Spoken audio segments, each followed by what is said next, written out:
Olá, você, seja bem-vindo a mais uma aula de geografia. Aula essa dando continuidade ao nosso tema migração.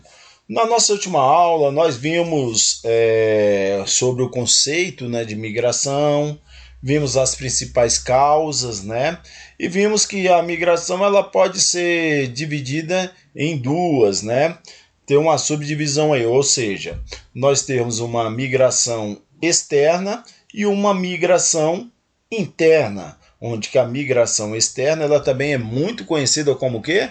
Isso mesmo, migração internacional, né?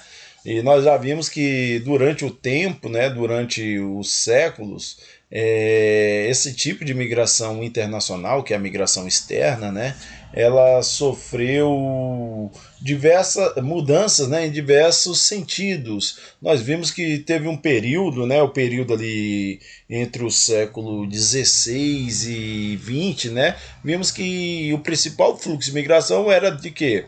Dos europeus em direção aos outros continentes, né? E isso tudo vai mudar, que agora nós vamos ter uma grande corrente agora de migratória, né? Uma grande corrente migratória agora em direção aos países, principalmente aos países desenvolvidos, né? Os países subdesenvolvidos, né? A população dos países subdesenvolvidos indo em direção aos países desenvolvidos. Tranquilo, gente, beleza? E vemos também que dentro da migração interna, né? Acabamos de falar da externa, só recapitulando. Dentro da migração interna existe vários tipos de migrações dentro da migração interna, né? Que nós vamos ver hoje, onde vocês vão aprender e saber diferenciar cada uma delas, tá? Nós vamos entender o êxodo rural, vamos entender a migração urbano-rural, vamos entender a migração interregional, a intrarregional, né? Então temos que ter cuidado para não fazer uma confusão, né? São palavras parecidas, porém com sentidos totalmente diferentes, né? Interregional da intrarregional.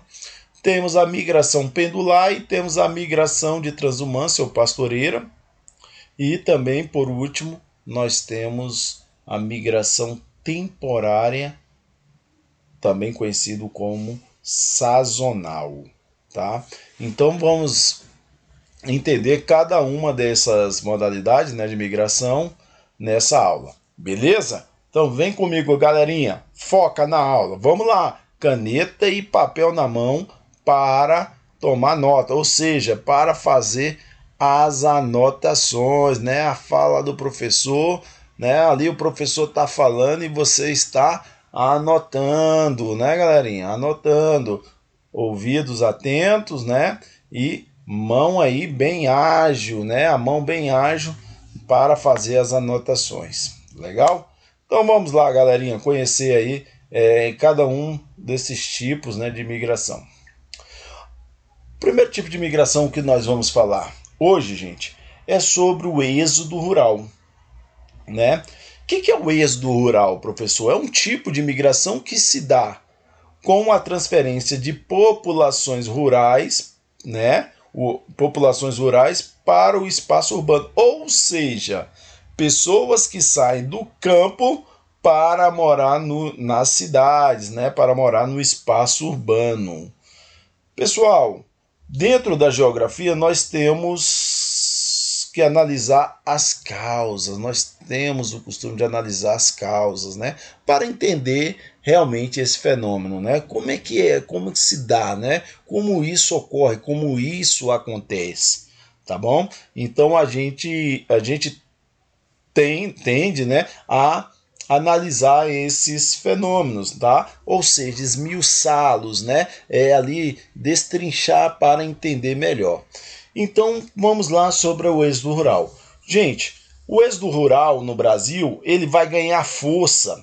Ele vai ganhar força principalmente entre 1960, tá? Entre 1960 e até 1980.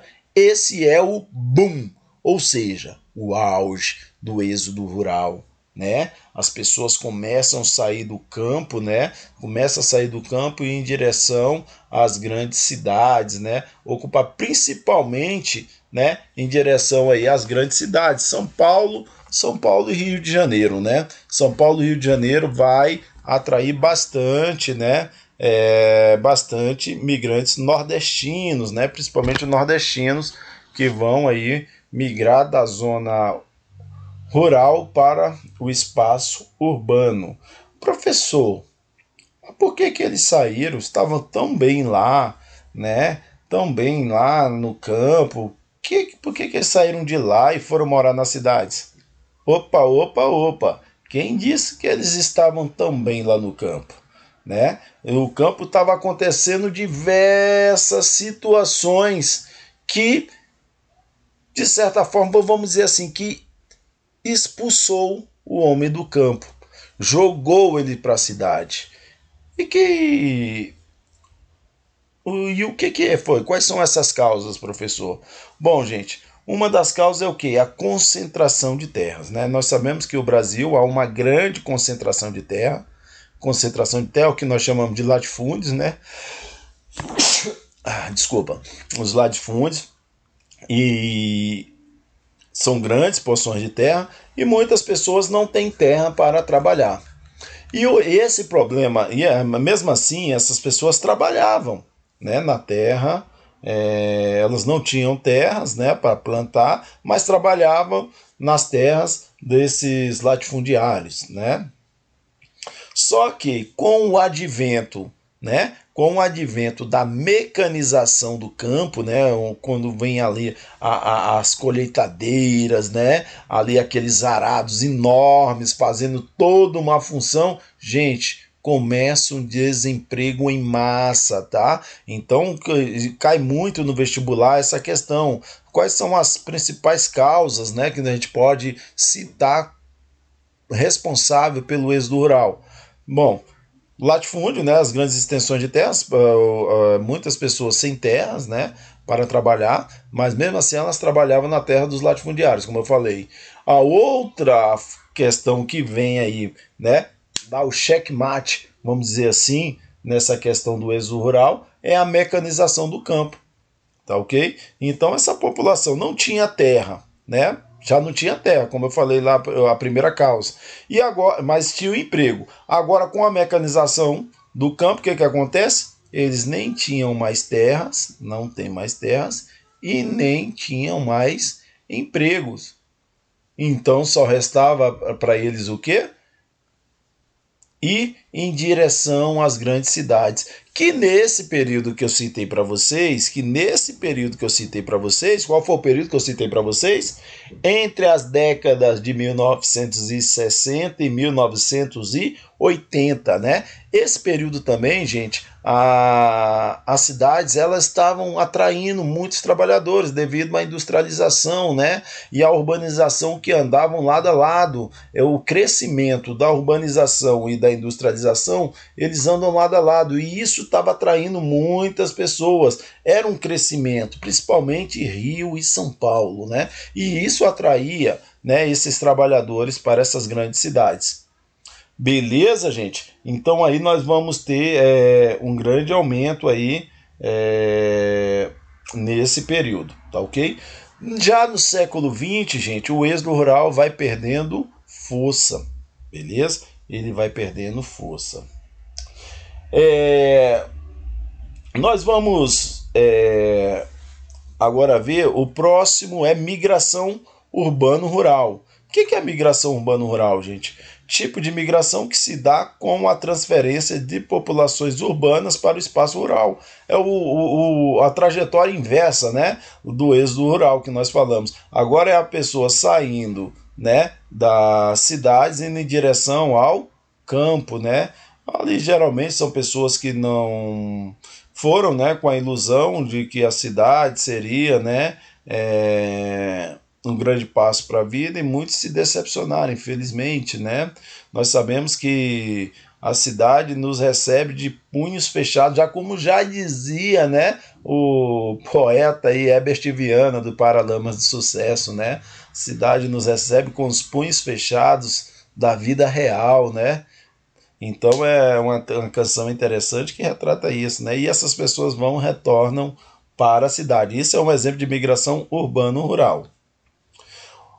Um outro tipo de migração que nós temos, gente, é a migração interregional. A palavra inter quer dizer o quê? Entre, né? Opa, se a palavra inter quer dizer entre, então quer dizer entre regiões, professor? Interregional é entre regiões? Isso mesmo, abençoado. Certinho. Muito bem observado. Né? O que são as migrações interregionais? São aquelas que ocorrem dentro do território nacional e entre as regiões geográficas, né? Uma pessoa que sai do sul e vem para o centro-oeste, do nordeste para o sudeste, tá? Isso é conhecido como migração interregional, tá? Uma migração interregional. Bom, gente, essa questão da migração interregional, ela é antiga no Brasil. Por mais que vocês possam pensar, né, que é algo novo, um fenômeno novo, né, ou seja, do século XX, mas não. Isso já surgiu lá desde o século XVII, com a criação do gado, né? Nós sabemos ali que os portugueses ocupavam ali o litoral, né, para plantar as canas de açúcar e para manter, né, essa população que produzia a cana-de-açúcar, eles precisavam de consumir carne, couro, então eles vão incentivar, né, o governo português, a coroa portuguesa vai incentivar a criação de gado, e aí essas pessoas vão para regiões mais longe, né, das plantações ali da cana-de-açúcar, e aí vai produzir ali a carne, o couro para abastecer essa população. Tá? Então já começa aí com a questão da criação de gado no século XVII. No século XVIII nós vamos ter outra corrente aí de migração interregional, que é a questão da mineração, né? O deslocamento da população que estava lá no Nordeste plantando cana-de-açúcar. Nós sabemos que tem um declínio da cana-de-açúcar, né? A questão da cana-de-açúcar vai entrar em falência, né? E aí as pessoas vão procurar outra atividade econômica. E aí surge no Brasil a procura de pedras preciosas. Então essas pessoas vão sair do Nordeste e São Paulo, tá? Ou seja, São Paulo, Sudeste, né? Vão sair do Nordeste e do Sudeste em direção ao centro-oeste, né, que vai para o estado do Mato Grosso, para Goiás, tá? Para Goiás. Então nós vamos ter, né, uma grande corrente migratória, né? Vai também em Minas Gerais, né? Vai receber bastante gente aí no século XVIII, né? Século XVIII nós vamos ter essa corrente migratória aí, conhecida como migração interregional, pessoas saindo do Nordeste e São Paulo indo em direção, né, aos estados de Minas Gerais, Mato Grosso e Goiás. Né? Então aí fica caracterizado outra corrente migratória interregional. No século XIX, veja só, né? Cada século aí nós temos as correntes migratórias, geralmente, né? Aqui nós estamos observando que ela é de acordo com a economia, né? Agora o que vai reger a economia é o ciclo do café. Vai haver outra ciclo migratório, né? Que é a migração interregional. Pessoas saindo agora, apesar dos italianos, tá, gente, chegarem no Brasil e praticarem as lavouras, né? Trabalharem nas lavouras de café, mas também nós vamos ter uma corrente migratória interna aqui, tá? Conhecido como migração interregional, que é o quê? Que são os baianos, né? Uma boa parcela de baianos vão sair do Nordeste em direção a São Paulo para plantar. E ainda tem mais, né? Como a expansão do ciclo do café ela vai ganhando força, plantadores de café, né? Eles vão sair de São Paulo e ocupar o norte do Paraná, ou seja, houve outra migração interregional. Saiu da região sudeste, foi para o Paraná, Paraná é região sul, não é isso? Então eles já saíram de São Paulo e ocuparam ali o norte do Paraná, que é uma região também que produziu bastante café, né, nesse período aí do ciclo do café. Beleza, gente? Então veja aí vários exemplos aí de migração interregional, né? Agora que está a questão, não confunda, né? Não confunda bife a milanesa com bife ali na mesa, né? Não confundam, tá? Veja só, migração interregional e aqui nós vamos ter a intrarregional. Intra, gente, como o próprio nome sugere, quer dizer o quê? Dentro, né? Dentro, tá? Intra quer dizer dentro, tá? Quer dizer dentro da região, tá? Dentro da região. Vamos pegar aqui um exemplo bem característico, gente, de uma intra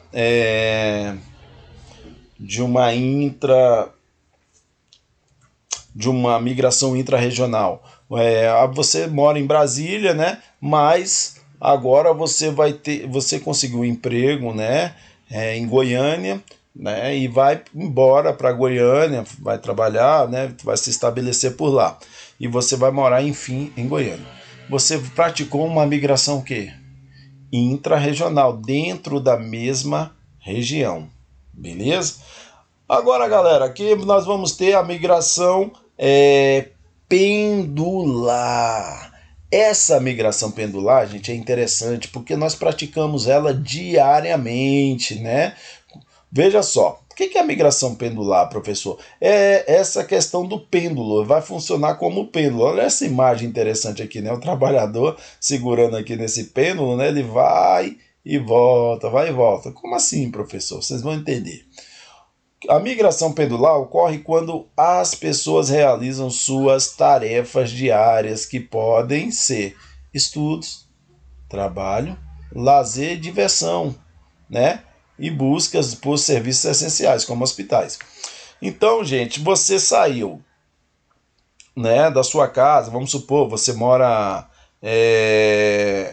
na Ceilândia e foi se consultar no hospital lá no plano piloto. Você vai no hospital, se consultou numa clínica, né, lá no plano piloto e retornou para sua casa na Ceilândia. Você praticou o quê? Realizou uma migração pendular. Você foi, né, durante o dia e aí geralmente volta no fim da tarde. É assim que o trabalhador faz, né? Mora na Ceilândia ou na Samambaia, Recanto, vai trabalhar no plano. Chega lá no plano, né? Trabalha o dia inteiro e volta. Ele está fazendo o quê? Uma migração pendular, né? Uma migração pendular, tá ok? Está indo e voltando, né? Bem interessante essa questão, tá bom? Bem interessante mesmo. Bom, gente, aqui nós temos a migração de transumância, que é também chamada de pastoreira, tá? Que é um movimento sazonal de pessoas com seus animais, né? Os rebanhos da planície para as montanhas e vice-versa, né? Das montanhas para a planície, entre dois regimes de climas diferentes. Então isso funciona muito com essa questão do clima, tá, gente? Também essa questão ocorre muito na África, né? Na África e em algumas regiões da Ásia, né? Ali na Ásia Central, ocorre muito esse tipo de migração. Aquelas pessoas ali que moram, né? Em lugares remotos, né? E tem ali aquela criação, né? Tem um rebanho, que esse rebanho vai manter aquela população. E eles ficam ali estabelecidos, aproveitando a vegetação para os animais se alimentarem. Quando chega um outro determinado tipo de estação, né, outra estação, ali vai mudar, aquele pasto ali vai acabar e eles têm que ir para outra região que tenha pasto, tá, para alimentar os animais, porque os animais é a sua subsistência, né, é a subsistência daquela população. Beleza? Isso ocorre principalmente ali na África, né, e na Ásia Central. Né? Olha o tamanho desse rebanho, né? O deslocamento desse rebanho, né? Um rebanho enorme. Por fim, gente, para finalizar nossa aula, nós vamos ter tipo de migração temporária, né? Também conhecido como sazonal. Esse tipo de migração, gente, é caracterizado por estar ligado às estações do ano. É uma migração temporária, onde o migrante sai de um determinado local em determinado período do ano e posteriormente volta em outro período do ano. Vamos pegar aqui um exemplo clássico dos boias frias, né? Que são aquelas pessoas que trabalham em lavouras, Como assim, professor? Eles moram, né? Eles ali moram numa pequena cidade, e aí tem a colheita da cana, a colheita da laranja, e aí esses, né, donos de fazendas pegam esses trabalhadores e levam para suas terras para realizar essa tarefa, que é a colheita. Quando acaba a colheita, o que acontece com esses trabalhadores? Eles retornam para suas casas, né? Então é geralmente em períodos de colheitas, né, que ocorre esse tipo de migração, tá? Migração temporária, também conhecido como sazonal. Beleza? Então, pessoal, finalizando nossa aula aí sobre migração, tá ok? Espero que vocês estejam gostando e até a próxima aula. Um abraço a todos, tchau, tchau e se cuidem, galera. Fui!